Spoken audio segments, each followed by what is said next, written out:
Team Canada. Ang Canadian Men's National Basketball Team ay kumakatawan sa Canada sa mga internasyonal na kompetisyon sa basketball mula noong 1923. Sila ay pinangangasiwaan ng Canada Basketball, ang namumunong katawan ng basketball sa Canada. Binansagan ang koponan ng Team Canada o The Road Warriors.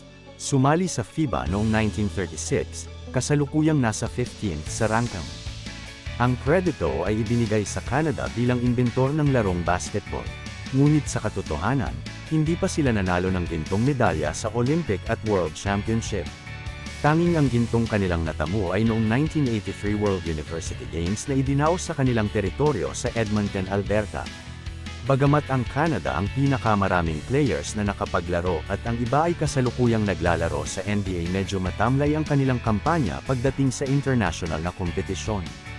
Sa dekada 70s at 80s, ang Team Canada ay patuloy na inilagay sa mga nangungunang koponan sa mundo. Ang paglitaw ni Steve Nash ay nagbigay ng panibagong tulong sa koponan noong 1990s.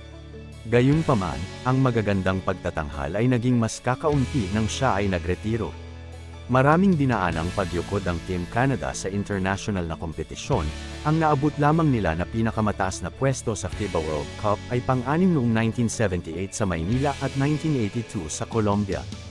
Sa 18th edition ng FIBA World Cup ang koponan ay nagtapos sa ika-21 pwesto, pinaka-worst nilang pagtatapos. Sinundan pa ito ng di pag-qualify sa nakaraang 2020 Tokyo Olympic.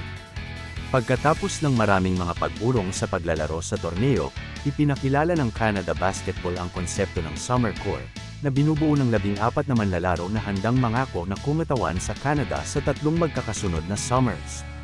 Kabilang dito ang 2023 FIBA World Cup at isang potensyal na paglahok sa 2024 Summer Olympics, kung saan umaasa ang mga Canadian na gawin ang kanilang unang pagpapakita mula nang dalhin sila ni Nash sa Sydney noong 2000.